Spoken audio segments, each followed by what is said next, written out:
On John's death in October 1216, the crown passed to his 9-year-old son Henry. Yet Henry inherited a situation that was dire. And it was not obvious that Louis was going to be defeated in the First Barons' War. It was in fact more likely that Louis would be successful and be the next King of England. For on John's death, most of the barons, the men who could actually raise an army and who had support and control of different parts of the country, didn't support Henry. They supported Louis. On John's death, he only had the support and backing of 36 of the 97 barons and 8 of the 27 earls. This meant that Henry couldn't actually rely on the barons' support and couldn't rely on them raising an army to fight for him. Louis could. Louis also had the advantage that over half the kingdom was under his supporters' control and was providing money and resources for him. And so Louis had support in the north of England, the south of England and eastern England. Louis also had support and control at the important ports of Portchester and Southampton, enabling contact and reinforcements to come from France. He also had some support in some of the Cinque ports, which again enabled contacts with France. Finally, Louis had control of important royal castles such as those at Guildford and Winchester. These royal castles were heavily defended, making them difficult to besiege and therefore able to slow down any counterattack from Henry. Furthermore, Eustace the Monk was attacking shipping in the English Channel and harassing English ships, meaning that Henry was unable to stop Louis bringing reinforcements from France. Also, rebel castles that were across England were occupied in a number of cases by French knights who were well equipped and well trained. Finally, Louis was in alliance with Llewellyn of Wales, who actually went so far as being able to attack Goodrich Castle on the day of Henry's coronation. Also, Alexander of Scotland had attacked Carlisle and come down and supported the northern earls. He'd even paid homage to Louis for this. And so you can see that actually, putting all of this together, as well as Louis' control of London, Henry is in a very difficult situation where most of the most important people in the kingdom who could provide him with armed forces and support don't support him. Where most of the countryside doesn't support him. Where he hasn't got control of important ports. Where he hasn't got control of important castles. Where there is a concerted attempt in the English Channel to harass his shipping. Where he's being attacked in the west by Llewellyn, who's working with rebel barons, and by the north by Alexander, who's working with the rebel barons. Henry is very much in a difficult situation.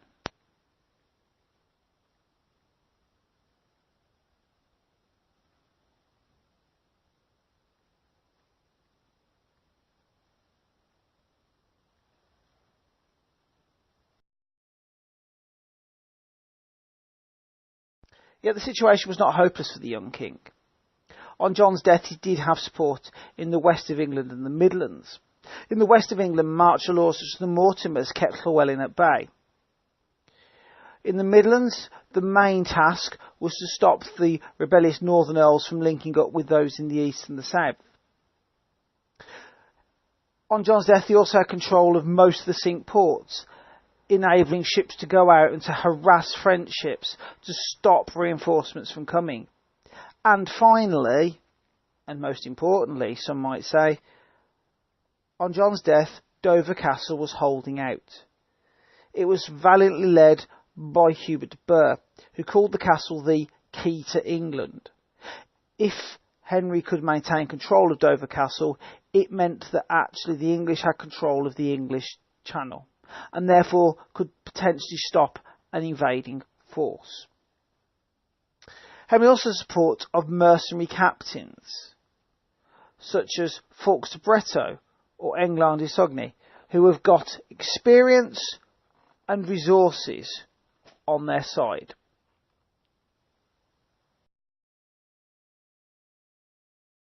Before John died, he did the best that he could to shore up the young king's position. He wrote to his overlord, Pope Honorius III, asking that the Pope provide support for my sons towards obtaining and defending their inheritance.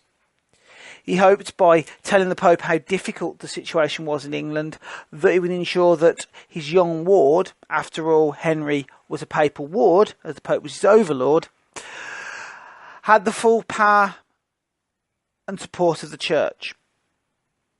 John also asked William Marshal to be the guardian of Henry. He hoped by putting Henry in the protection of the man who was posthumously called the greatest knight, would try to build up a base of support for the young king. And when John died on the 18th of October 1216, before he did, he called together his main officials and main supporters and made them all in his presence plead an oath of loyalty to Henry as their new king. On John's death, his last will and testament came into effect, and his testament is on the right. And it was, amongst other things, that Henry would succeed him as King of England. And the executors who were to carry out his will show the support that John has, and also shows the group that John has built up to try and actually support the young king. Firstly, leading the list is the Church, which shows how vital its support is for John and also for Henry in winning the First Barons' War. And that's headed by Cardinal Guala, the papal legate in England, followed by the Bishop of Winchester, Peter de Roche, the Bishop of Chichester, the Bishop of Worcester, and the Master of the Knights Templar in England. Then you've got three earls who support John: William Marshal, the Earl of Pembroke, Ranulph, the Earl of Chester, and the Earl of Derby. Then you've got one of John's experienced officials, William Brewer, who, as Sheriff of Devon, has a lot of support and experience on the battlefield. You've got Walter de Lacy and John of Monmouth. And then you've got mercenary captains, Salvic de Mullion and Fawkes de Bretto. And John hopes this group of 13, both of Church, English barons and foreign mercenaries, will provide a group that will support the young king and be able to ensure that he succeeds his father.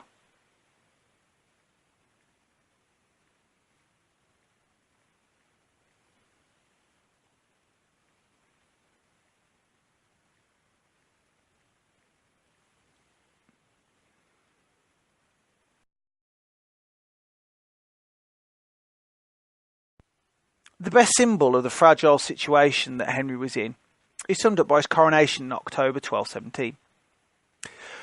Ever since the Norman conquest, coronations had been in Westminster Abbey in London, held on a Sunday or an important saint's day, and were led by the Archbishop of Canterbury, who crowned the king with St Edmund's crown. That was the tradition that built up in legitimate coronations. Yet Henry's coronation was different. It lacked a lot of these touchstones in what was seen as being the legitimate coronation. It didn't happen in Westminster because that was in London and that was under control of Louis' supporters. So it happened in Gloucester instead. The Abbot of Westminster pointed out that this was wrong, that actually it shouldn't have happened in Gloucester, it should happen in Westminster, and therefore questioned the legitimacy of it. Also, it was held on a Friday rather than on a Sunday, because Guala was determined that Henry should be crowned quickly to stop Louis being crowned first. He wanted to make sure that Henry was crowned so that it would add legitimacy to the reign quickly. The coronation was led by Guala rather than the Archbishop of Canterbury. That's because Stephen Langton, the Archbishop of Canterbury, wasn't in England. The prior of Canterbury Cathedral was upset at this and said that actually this went against previous instructions from the Pope. That previous popes had said that coronations were to be officiated by the Archbishop of Canterbury. Guala's answer to this was he was the Pope's representative in England. He could do as he liked. But it shows how people questioned the legitimacy of Henry's coronation. And he didn't have St Edmund's crown because that was in London. Instead, Isabella of Angoulême, Henry's mother, had to loan a circle of gold for the crowning. Before the coronation, Henry was knighted by William Marshal. William was chosen as what seems the greatest knight, but also because he'd previously knighted kings. In the coronation, after being crowned, the young Henry, at 9 years old, paid homage to the Pope through Guala as his overlord. Again, shoring up the situation, saying that England is accepted as a papal fief, I'm actually paying homage for it, therefore I am the legitimate vassal of the Pope. Further trying to show that Louis is in fact an imposter. And 4 days after the coronation, Henry took a crusader oath, which was specifically designed to actually make it more difficult for people to rebel against him. A common accepted position was that you didn't try and cause trouble for people who were going to go on. At the council meeting that followed the coronation, one of the first things that was discussed was unease that the coronation had happened before leading figures such as Ranulph, the Earl of Chester, had arrived. Yet Guala made it clear that they would have liked to have waited, but the situation was so precarious that they couldn't. They didn't want Louis to actually be crowned before Henry. They wanted to avoid this. Then the discussion moved on to who was going to rule the kingdom for the young 9-year-old king. And it was agreed that William Marshal would be best placed to. Marshal declined. He said that Ranulph, who was a younger man, would be better placed and also had a greater skill set to do it. Yet when Ranulph arrived, he made it clear that he wasn't angry that the coronation had happened before he got there, as he understood the reasons. And then he said that actually he didn't want to be the regent. He thought that the best guardian for the kingdom would be William Marshal.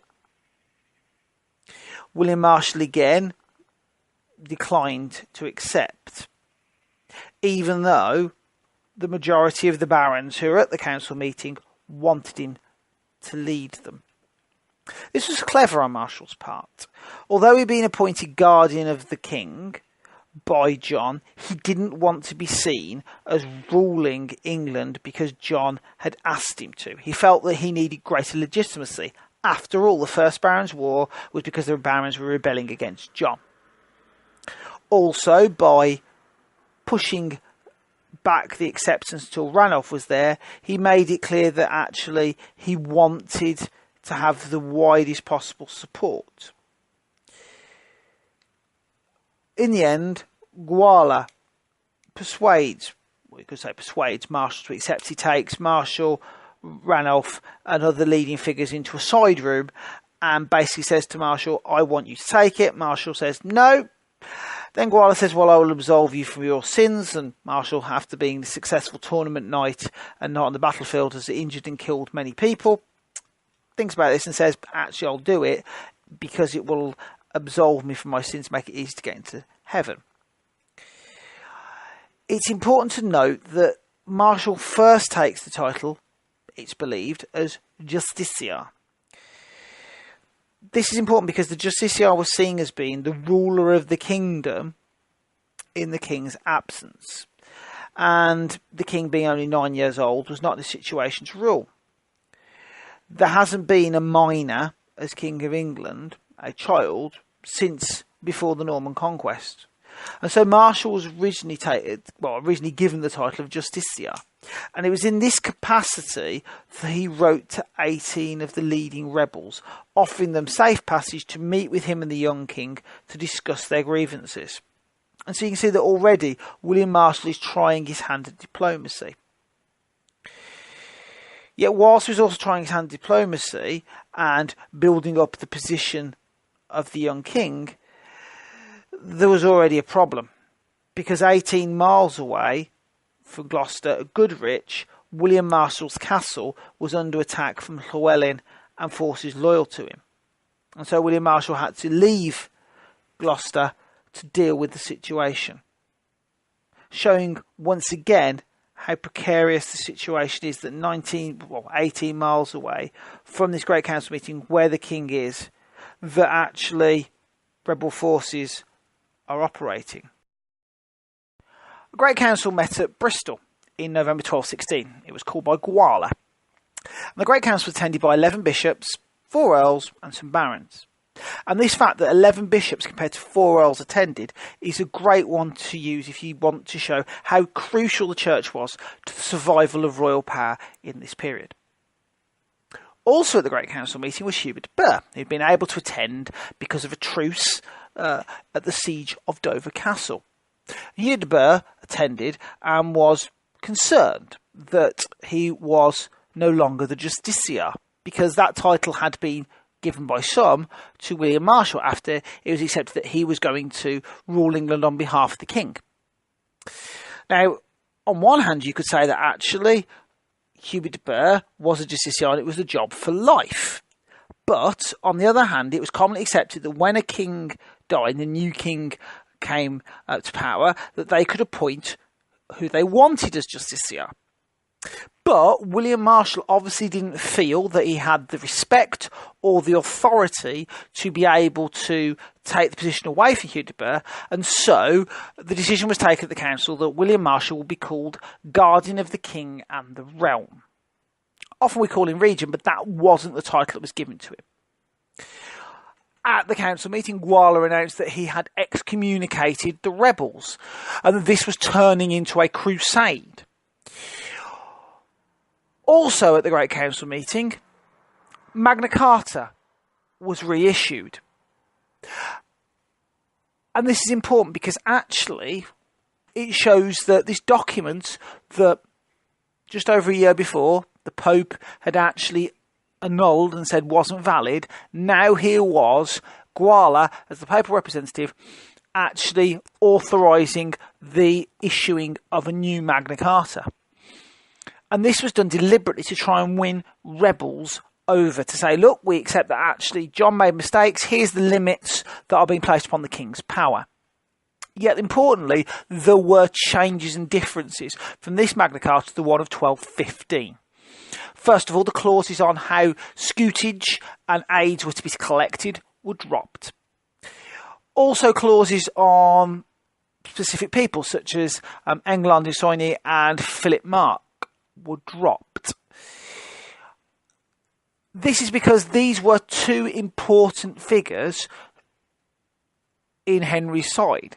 And these clauses, because they were named in the original Magna Carta as being people that actually were examples of how bad the behaviour was of John's curiales and mercenary captains, that was dropped because the feeling was that actually, well, they're supporting Henry, we can't have that in there. Also, there was no mention of 25 barons as security. The final thing about this charter is that it was sealed by Gwala and Marshal because Henry hadn't got a seal.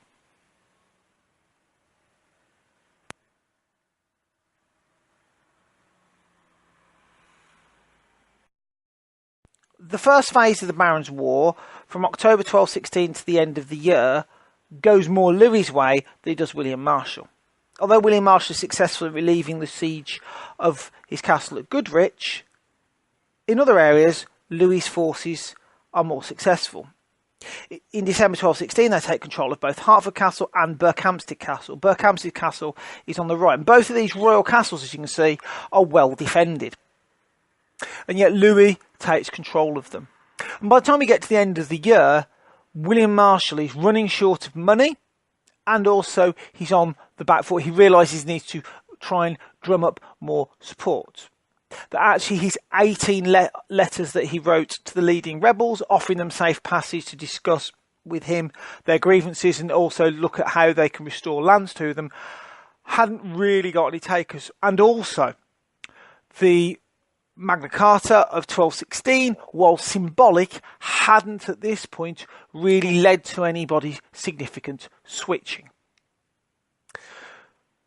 So he offers a truce, and Louis accepts. As part of the truce arrangement, because William Marshal is in the weaker position, he has to give control to Louis of some of the royal castles. Louis wants a truce because he wants to go back to France to speak to his father, Philip Augustus, and see if he can raise more troops. And so the truce is agreed from December until 1216 until April 1217. Once the truce is agreed, Louis makes his way to the south coast to leave England. On his way, he's attacked by Wilkin of the Weald, who breaks the terms of the truce. Whilst he's out of the country, once he's there, William Marshal starts to actually work on getting barons who recently have gone to Louis' side to convert back. These are often called the Regency. Okay, people who are switched sides based on where they think the strength of power is. And William Marshal is successful at convincing his eldest son, William Marshal the Younger, to switch back, and also the Earl of Salisbury. And both of these barons bring with them large estates. For example, they together bring with them around 100 knights who switch allegiance with them because they are their overlords. William Marshal the Earl of Salisbury overlords these knights. When they switch sides, they bring with them these 100 knights and the villages that they are attached to. Honorius III, the Pope, also uses this period of lull of fighting to try to influence the outcome. He writes to the leading barons in England, ordering them to swear fealty to Henry as their overlord, and saying that actually the rebels have been excommunicated, and therefore they should actually support Henry as their king.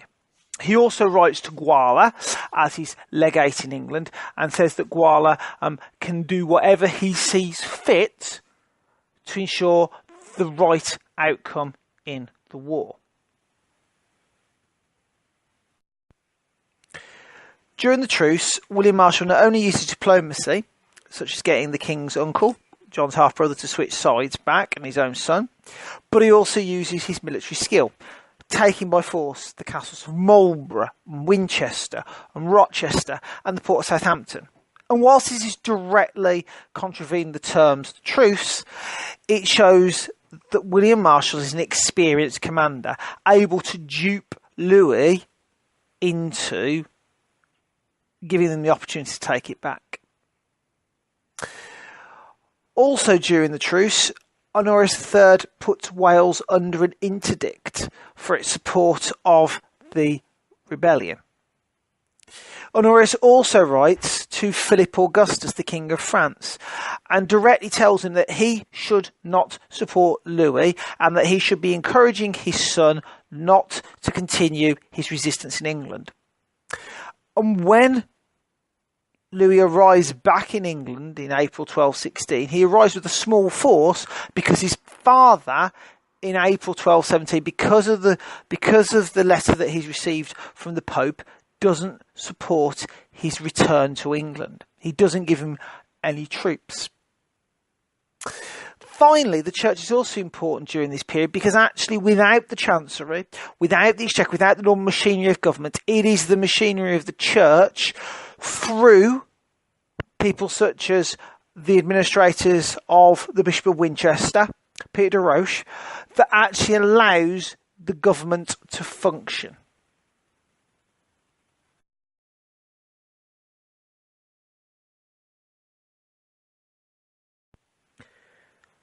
When Louis returned in April 1217, he found the situation was different from when he left.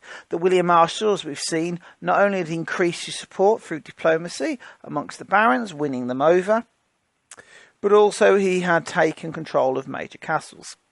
He'd also managed to keep the support of the mercenaries of John by payments.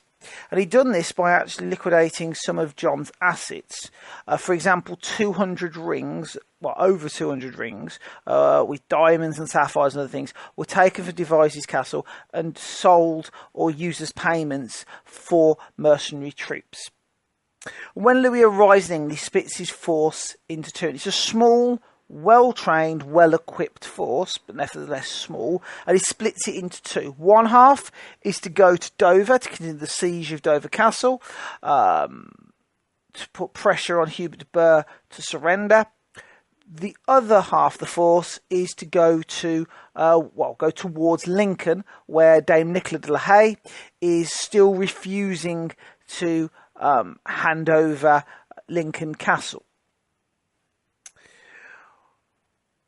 When the force that's going up to Lincoln, led by the Count of Perche, on their way up there to continue to support the rebel barons who have taken Lincoln City itself, but they're actually pushing on the castle of Lincoln to besiege it and surround it and stop supplies getting in, so that ultimately Nicola de la Haye and her supporters will surrender.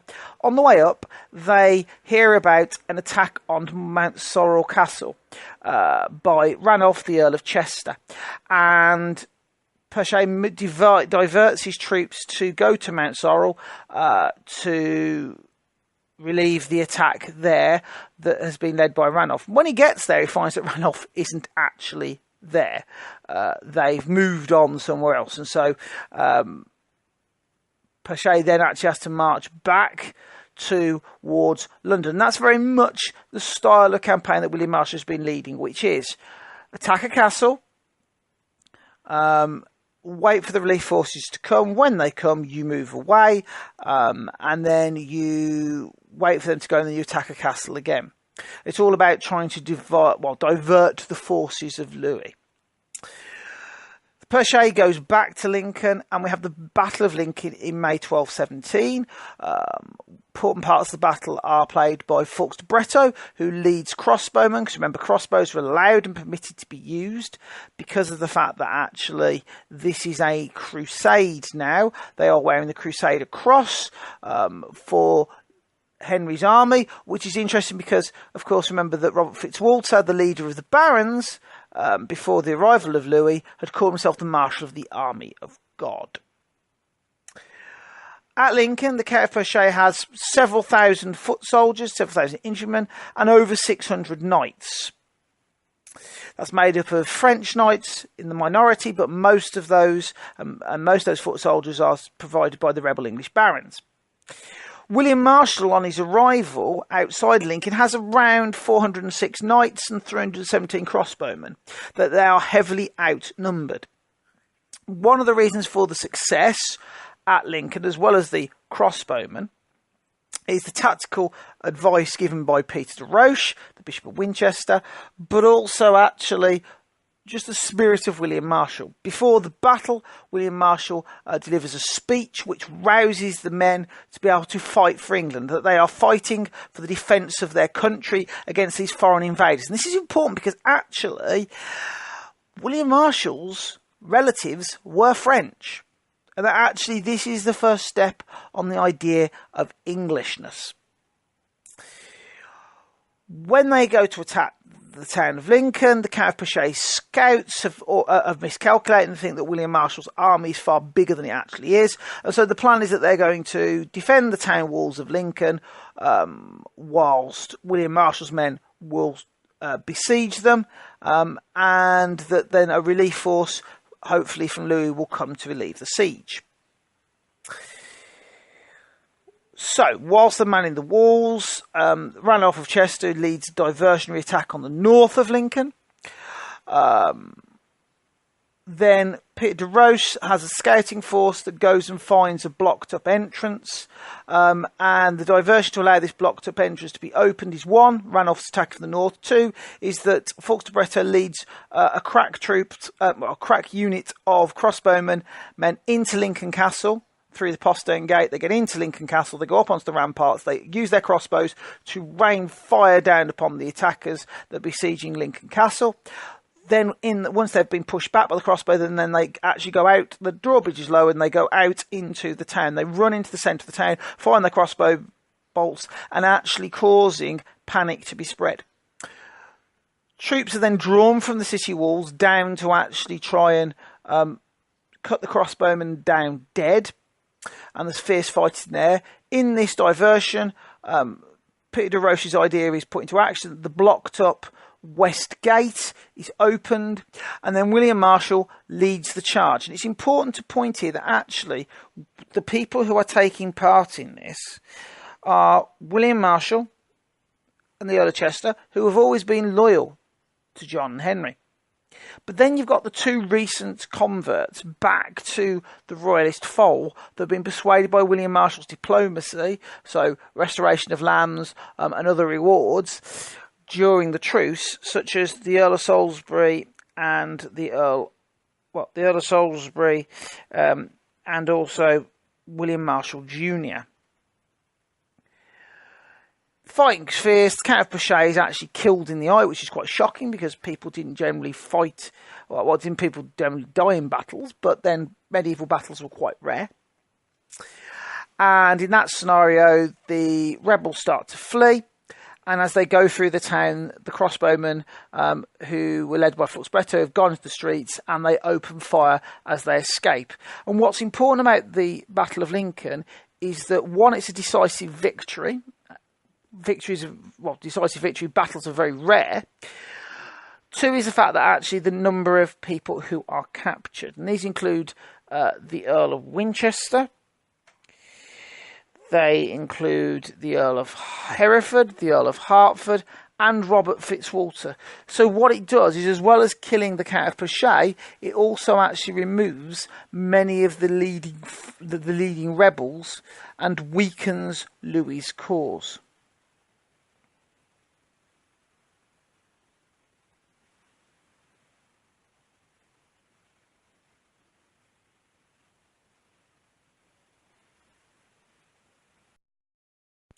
After the rebel forces are defeated in Lincoln in May 1217, Louis breaks off, when he hears about it, his siege of Dover Castle and retires to London, which is his stronghold. Negotiations then via the church open in June 1217 to come up with a peace agreement. So the peace agreement that's proposed is that the rebels will be given back their land that they've had taken from them, and that Louis will leave England, and that none of the rebels will be punished. Now, Cardinal Guala Biaceri, who's on the right, Cardinal Guala, or sometimes called Cardinal Gualo, blocks the deal, and he blocks it because he actually doesn't agree that the rebels should not be punished. In particular, the rebels that he's angry about are clergymen who have supported the rebel barons, such as Simon Langton, Stephen's brother. And he says that he cannot allow the deal to be agreed if the churchmen get off scot-free. And because of that, the deal falls through. But William Marshal, again, uses diplomatic means to increase his position rather than militarily. He actually implements some of the terms of the peace agreement that was proposed in June 1217 anyway.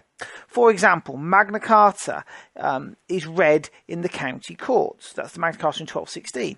And he orders that it's to be read in the county courts. And he also orders that sheriffs are to ensure and to report back that it is being followed. And this is important because one of the terms that's proposed to priest in June 1217 is that William Marshal is to pledge on Henry's behalf that Magna Carta is to be followed. And this works because over the course of the next couple of months, by the time we get to the end of August 1216, over 150 leading rebels have switched from supporting Louis to supporting Henry. Because I say that militarily they've lost at Lincoln, his cause is limited, and also the fact is that they have been sort of influenced by the peace offering that William Marshal has made, that they're going to get their lands back. and in councils in July and August 1216. At these councils, the barons appear. Oxford in both cases, and they give homage back to Henry. In return, they get their lands that were confiscated off them, supporting the rebels, back. And also, William Marshal asks about any grievances that they've got about the way the government was run. And the prime example of one of these rebels who switches is the Earl of Arundel, who switches in July 1216.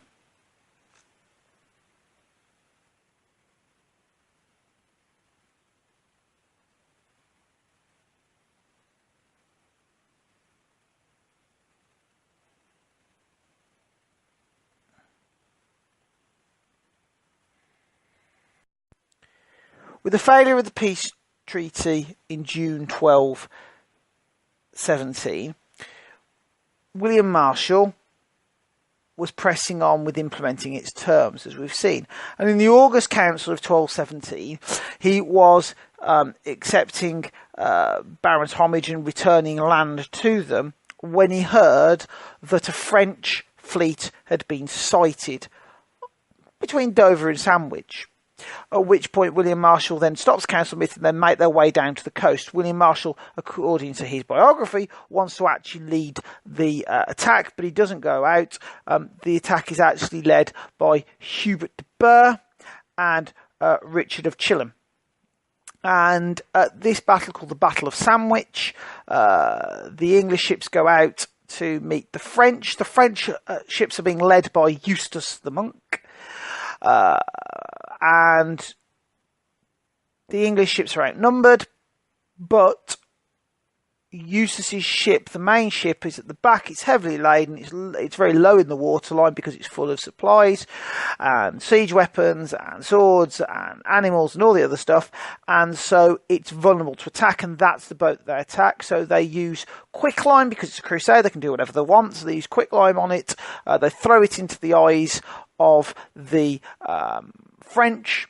Then they board, and Eustace is found and he is decapitated, as you can see on the picture to the right here, drawn by Matthew Paris. At which point Louis now knows the game is up. That actually, not only has he been resoundingly beaten at Lincoln, then when actually his reinforcements arrive, they have been defeated as well. And so he returns to the negotiations. And in September 1217, the peace agreement that was proposed before in June is accepted, albeit with the protection of clergy who have supported the rebels gone.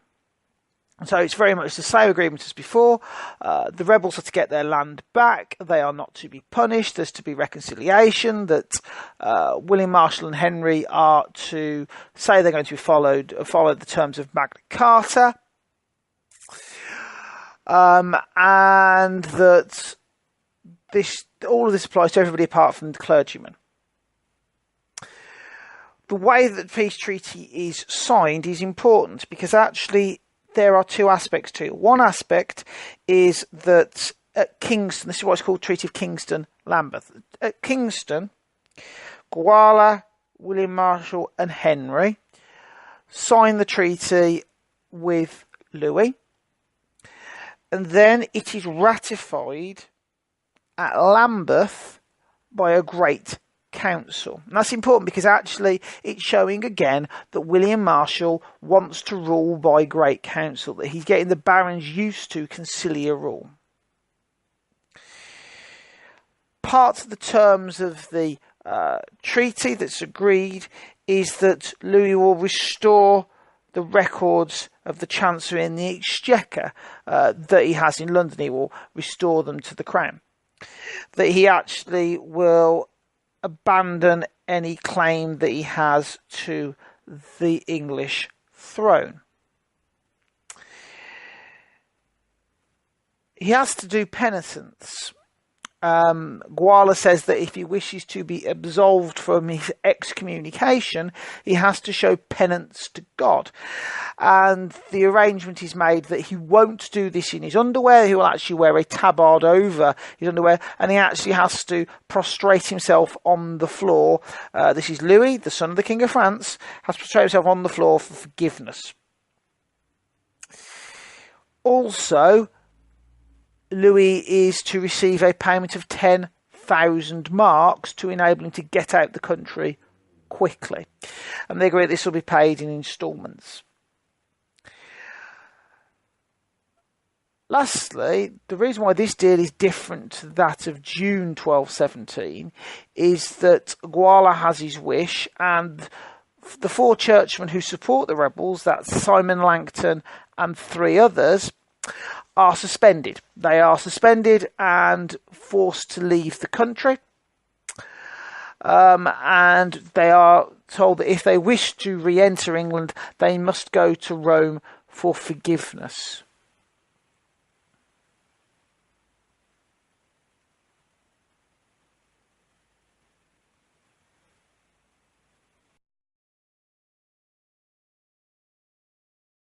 The Treaty of Kingston-Lambeth brought the First Barons' War to an end.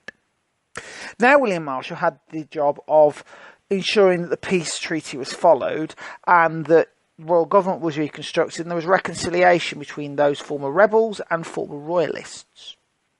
One of the first things that William Marshal did was order sheriffs to retake royal land, royal demesnes land, that had been seized during the First Barons' War, and that they were to report back to the October Council. This was important because this land would ultimately provide an income for Henry to live off.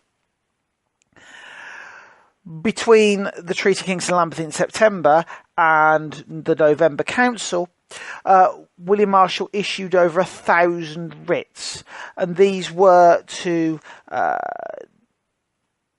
different barons, ordering them to return land that was taken, such as to Philip of Oldcoats, who had been a supporter of John Henry, asking him to return Mitford Castle. Right to the Count of Aumale, who had taken Blytham Castle, and to Philip Mark, the Sheriff of Nottingham, who had taken some manors, and to Robert de Gaudier, who had taken Newark Castle. Unfortunately, most of these orders were ignored. And so the issue had to be discussed at the October 1217 Council. And at the October Council, the orders for the land were discussed. The council said that Phillips of Oldcoats should return Mitford Castle. They said that the Count of Aumale should return Blytham Castle. They said that Philip Mark should return the manors. And they said that Robert de Gaudier had to surrender Newark Castle to the Bishop of Lincoln.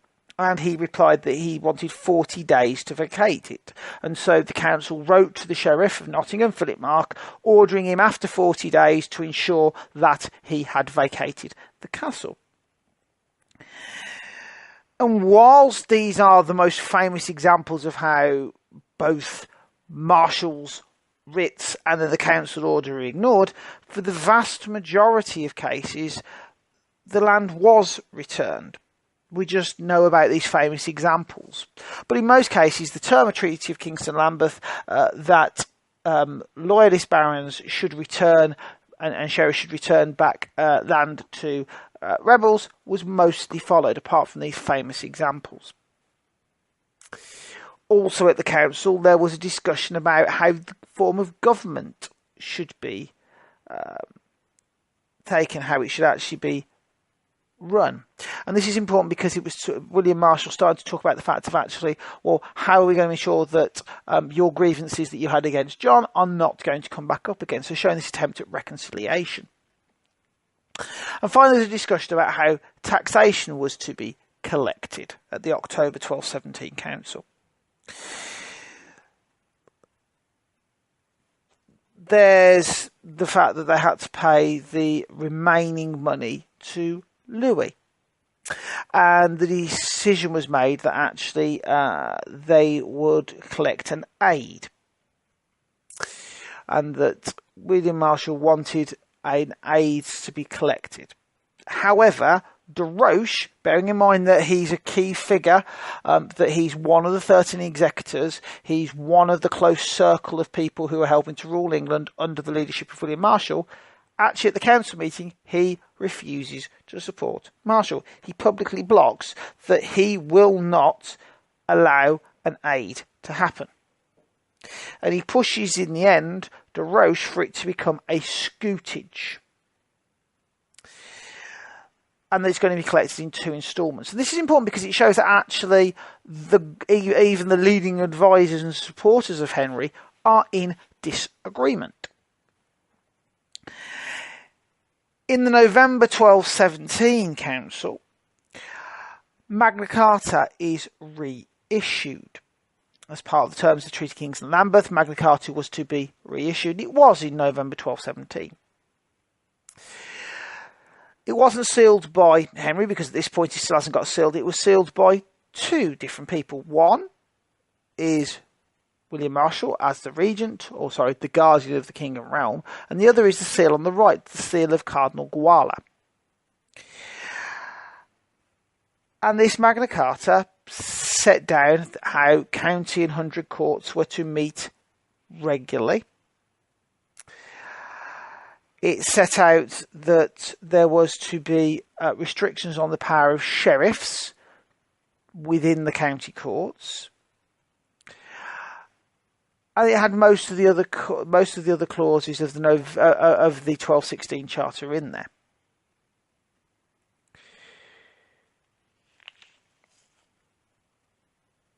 There is also issued at the same time in the November Council, possibly more importantly, a Charter of the Forest.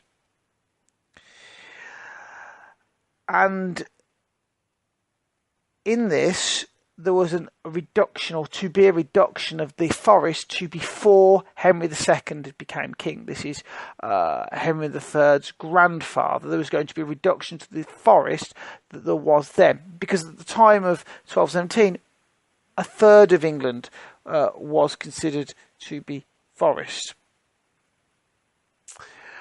And royal forest came under special royal forest laws, and the king could exact punishments and fines from this. And these were regulated under this forest charter that was issued at the same time in November 1217. And this is all about William Marshal trying to put across the idea that Henry is going to have a form of government that is going to be different from his father. It's about reconciliation, of building up support amongst the former rebels.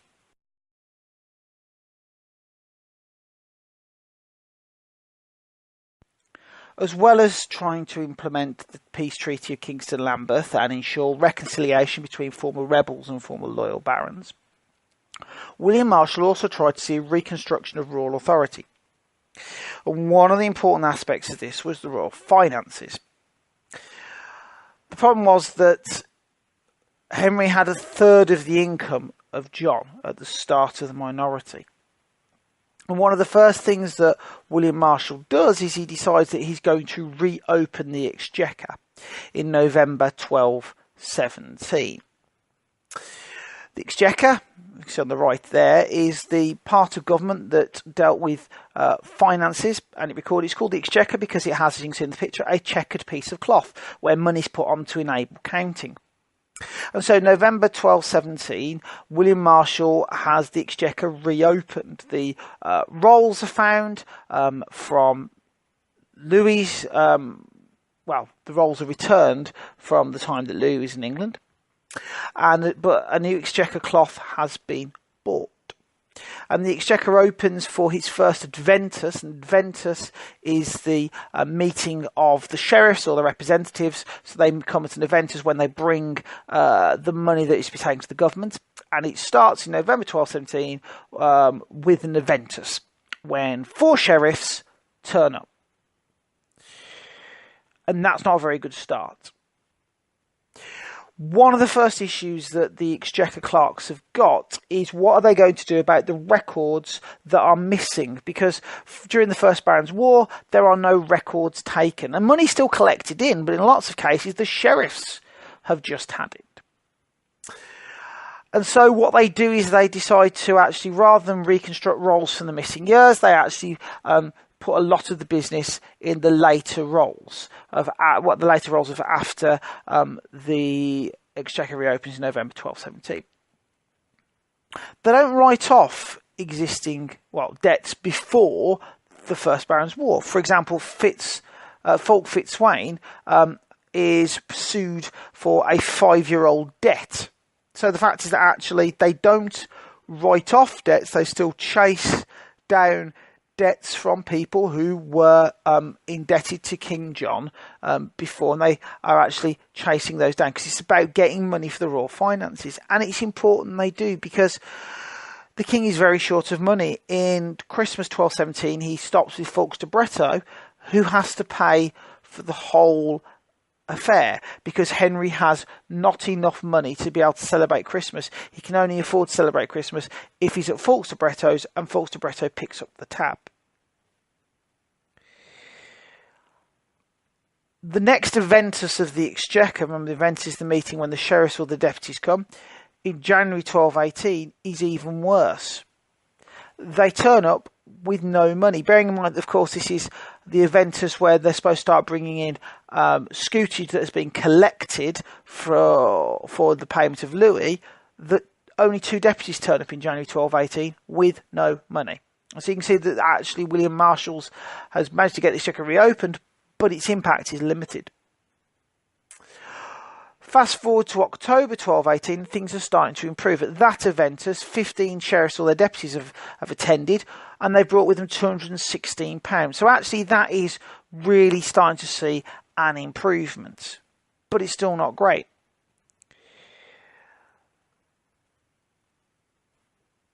Henry only ever actually gets an income of around £4,500 in 1218. That's a quarter of the Exchequer income that John had. Henry also can only afford to have 4 household knights. These are his personal bodyguards. But in 1218, the money is so tight that he can only afford to have 4. John had over 100. And also in 1218, Henry writes to the Pope asking that the 1,000-mark tribune, so this is a payment that Henry has to make every year of 1,000 marks to the Pope as his papal overlord. He asks if it can actually be cancelled because royal finances are in such dire straits. I mean, by November 1218, royal finances are so poor that there's only 40 marks left. So although William Marshal reopens the Exchequer in 1217, by the time we get a year later, 1218, there's only 40 marks left in the royal treasury. And the scutage to Louis of £10,000, 10,000 marks needs to be paid. Only actually 38% of the scutage is ever collected. 900 marks of that are actually paid by William Marshal himself to try and make up the shortfall. So you can see that royal finances don't really improve that much.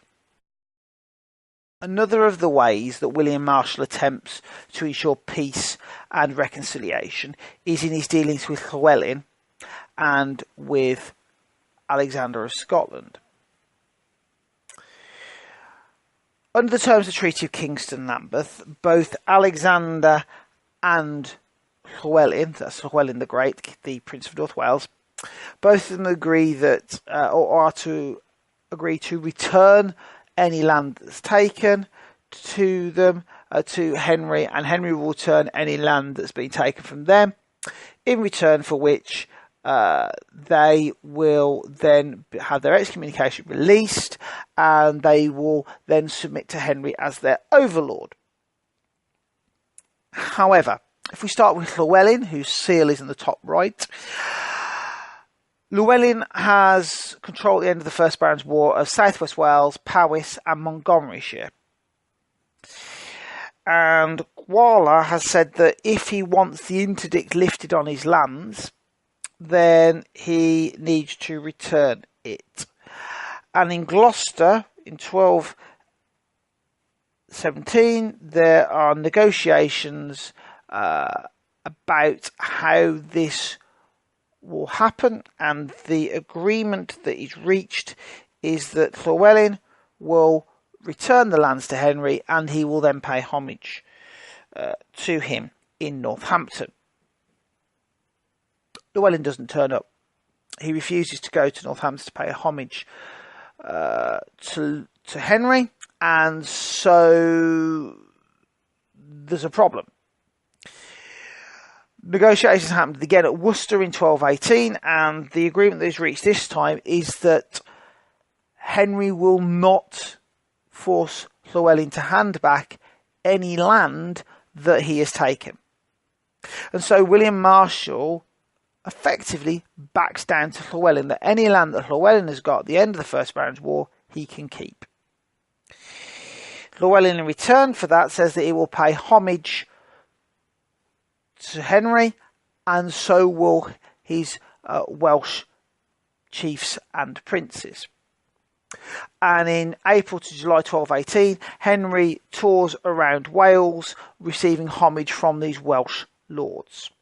And so in Wales, for peace and reconciliation, William Marshal has to make large concessions.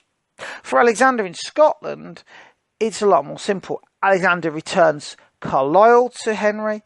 His excommunication is abolished. That actually the church lifts all its threats, and Alexander II of Scotland pays homage to the young Henry.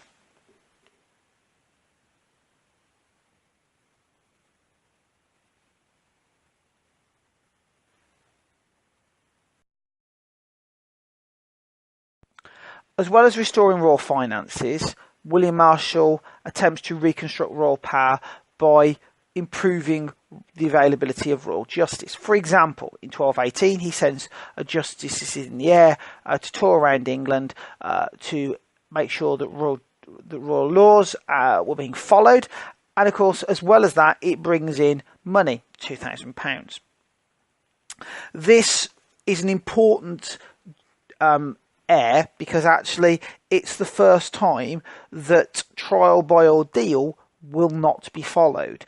The Fourth Lateran Council of the Church has stated that trial by ordeal should be ended. The Church will no longer support it. So the justice in the air in 1218 is very important, because it's the first time that actually really trial by anything other than ordeal is to be explored, and it ends up being trial by jury that happens, which is interesting because this comes in, of course, at the same time as Magna Carta, that man should be tried by their peers.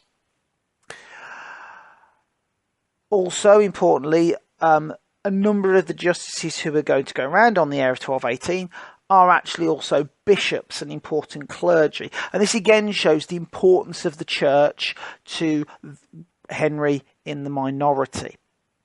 And also it's going to ensure that the order that has come from Rome about the Lateran Council, that it's not going to be trial by ordeal, will be followed.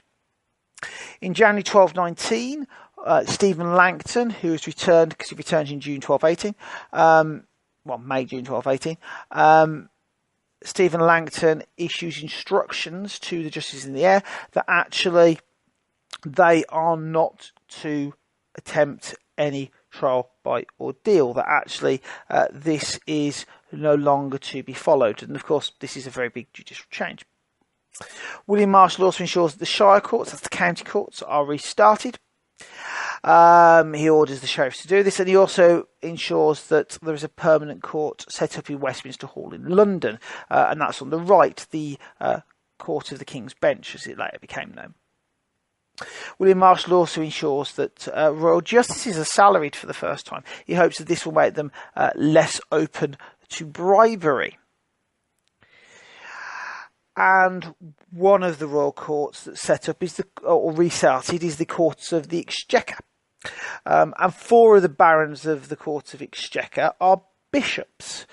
And once again, this shows that in the minority, it is the church that is helping to support and bolster royal power. Another aspect of the reconstruction of royal power was the giving of a seal. Up until November 1218, documents had been sealed either by William Marshal as the guardian of king and kingdom, or by Cardinal Guala as the representative of the Pope, sometimes both. In November 1218,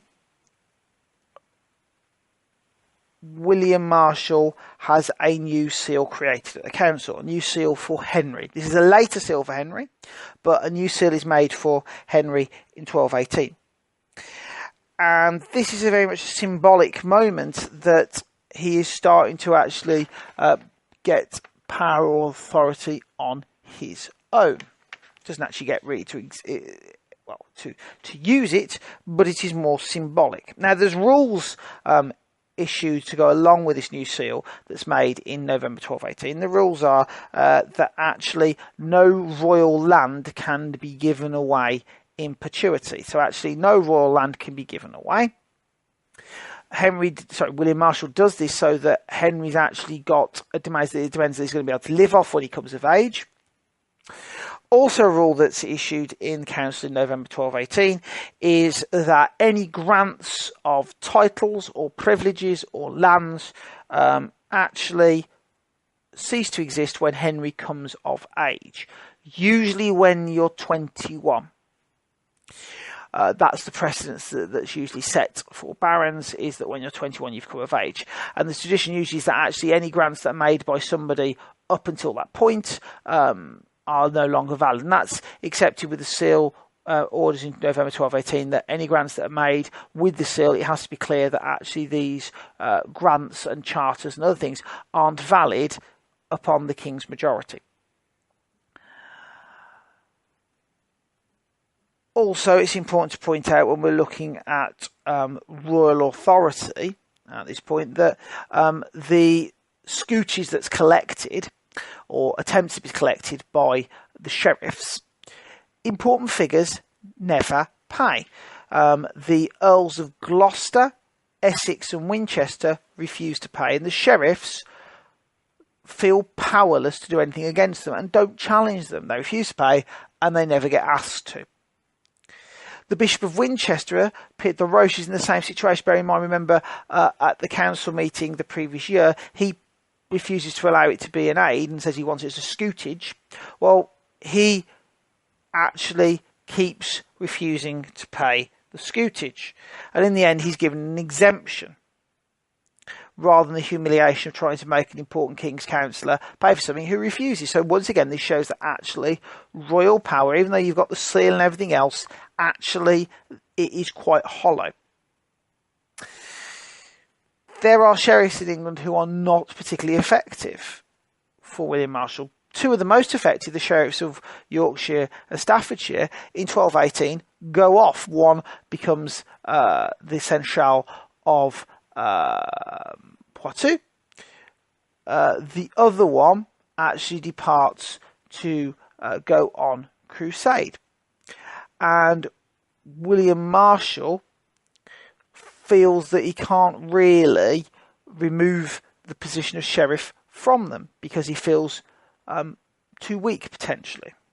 We might think that he feels too weak to do it. And so you've got the two effective sheriffs who leave the country and put the position in to their deputies, who are very low-born officials who are not very widely respected. And this is the same, actually, for a lot of the sheriffs, which is why people are getting away with not actually paying the scutage, and why actually royal authority, particularly in the localities and the provinces, is quite weak in this aspect of the minority.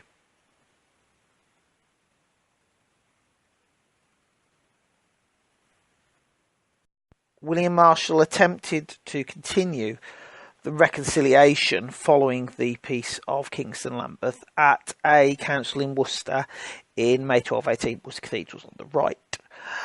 And at this council in Worcester, there was discussions over ransoms from the First Barons' War and how those were to be settled. Also at the council in Worcester in May 1218, orders were issued to actually bring to a close the remaining loyal barons who had seized rebel barons' land in the First Barons' War and were refusing to return it. So orders were issued to the local sheriff to seize the lands of Philip Oldcoats, who was not surrendering Mitford Castle. But the sheriff didn't follow these orders. So even though Philip of Oldcoats had refused to follow the order previously issued by William Marshal, and then refused to follow the order for the immediate return of Mitford Castle made by the Great Council previously, the sheriff, who was ordered to seize lands of Philip of Oldcoats for not surrendering Mitford Castle, the sheriff didn't follow the order. Also, Philip Mark, who was Sheriff of Nottingham, was ordered to take Newark Castle from Robert de Gaudy by force. Robert de Gaudy had already said that he would return the castle in 40 days, following an order from the Great Council previously. He didn't, and Philip Mark didn't take Newark Castle by force. Mark ignored the order. Also at the council in May 1218, Worcester was discussed. Also at the council in Worcester, the treatment of the Jews were discussed. Gawler brought this up because he wanted the recent policies as advised by the Fourth Lateran Council to be implemented, and this was the persecution of the Jews. William Marshal didn't want this to happen because the king traditionally was the protector of the Jews, in return actually for financial payments to the crown, but William Marshal didn't want this to happen, and in the end there was a compromise reached between the two, which was that Jews were to wear a badge for identification.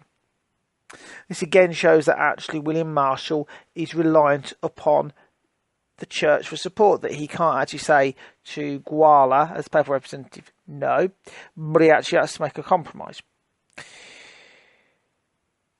The importance of the Jews to the royal finance can't be overstated at this point, because the Jewish exchequer, which deals with the taxation of the Jews who pay this to the crown for their protection, there is to be one great council, one of the royal council members to be appointed as a justice.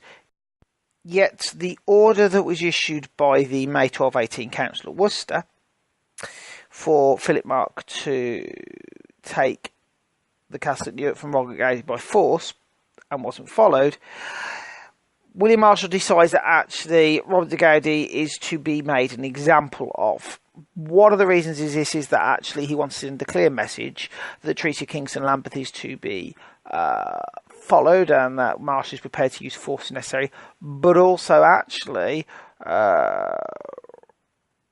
Robert de Gaudy is the least supported of the former loyal supporters of John Henry. He's got the least amount of castles. He's got the least chevalities. So therefore, he seems to be the one that actually is likely to be the easiest to be defeated. So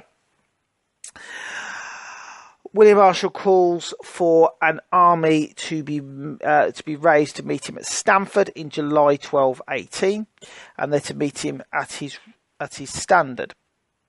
He also takes Henry with him as a symbol of this. And the army that meets in July 1218, it's interesting because actually of this army that's to go and besiege Newark Castle, 15 of them are former rebel barons. And that shows how important the rebels are and how this is an attempt at reconciliation. Also, 100 of the knights who arrive are from land that is administered by bishops and abbots.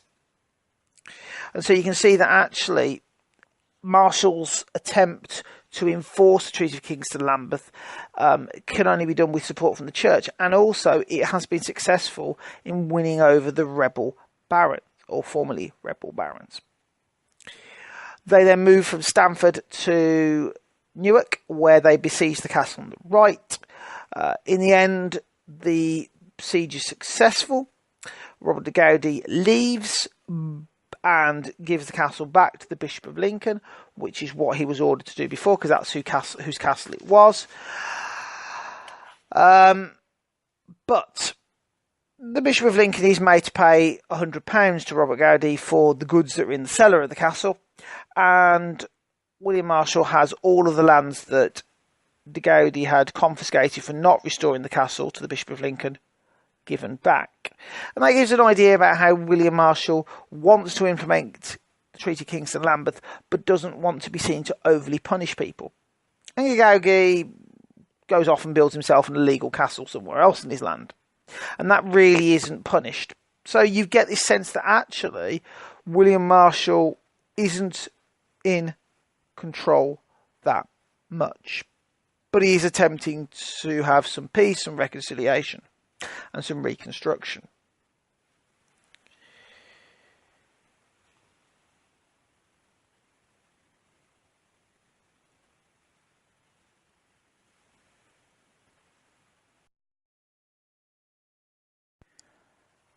William Marshal's aim during his minority was to ensure that Henry survived as a king.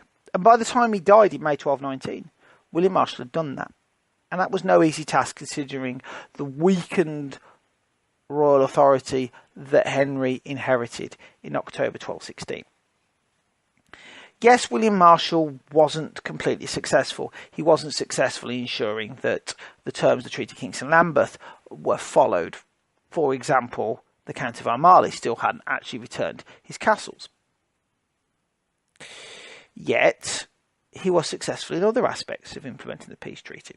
And if you want a sign of how there was reconciliation amongst former rebels and royals, a good example of that is the Fifth Crusade that departed in the Fifth Crusade that departed in 1218, because on that crusade you had former royalists like the Earl of Chester and the Earl of Derby, and you had former rebels like the Earl of Winchester and Robert Fitzwalton. All of them departed together in 1218. And there was a spirit of comradeship between them, showing that the First Barons' War was behind them.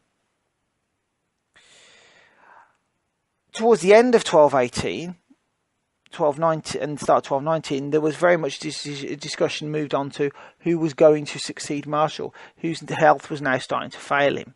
Guala had departed in September 1218, and the Pope was now represented not by a papal legate, but by a nuncio in the form of Pandulf. And the discussion moved on to who was going to succeed Marshal, who was too ill to attend council in March 1219.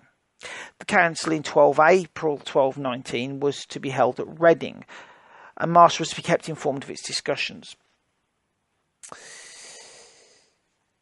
And he was visited at his bed, because by now he was too ill to leave it. After the first day, Pandulf, Hubert Burr, the Justiciar, and Peter de Roche, the Bishop of Winchester, visited him and discussed the day's proceedings that had happened to get his advice, because he was still by this point guardian of king and realm.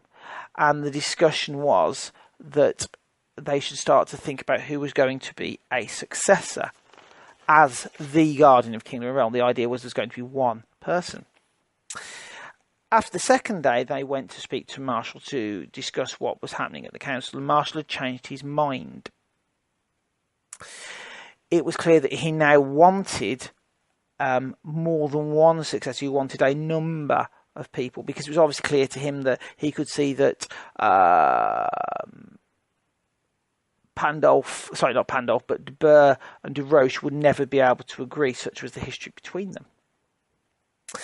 And on that meeting, he said that actually he wanted to pass not to a successor, but he wanted there to be successors. And he also wanted not a regent, but Pandulf and the church to take care of Henry. And so he places Henry, or he says he wants Henry, and he turns to Pandulf and says, I want Henry put into his care. At this point, he also turns to the young Henry and wishes him that he prays with him for both Marshal's soul, but also offers advice. And he tells him that he doesn't want the young Henry to behave like a certain criminal ancestor, here referring to John.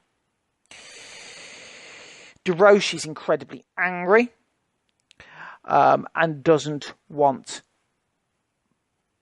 Pandulf to have care for the young king, saying that he's the guardian, he's the person who should be taking on protection of the young king and the kingdom. And Marshal, even though he's actually very, very ill and bedridden, turns to De Roche saying that actually John had made him the protector of his son, that the Great Council would make him the protector of his son, and that De Roche should be quiet.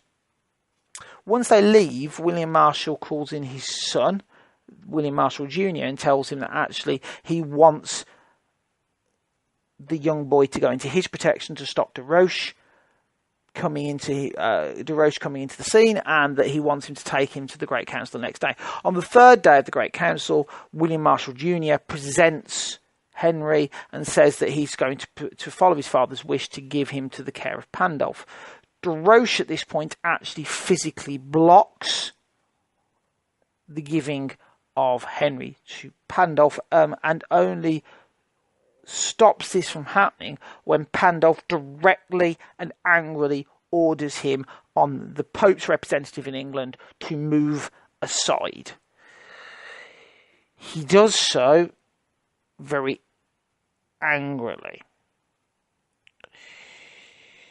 At the council meeting, they then decide that they will actually discuss the day-to-day running of government in a further council in April 1219.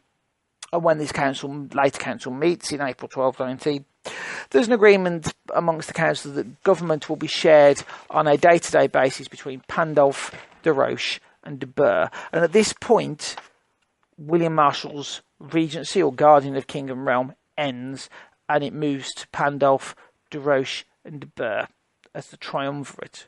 And William Marshal dies in May 1219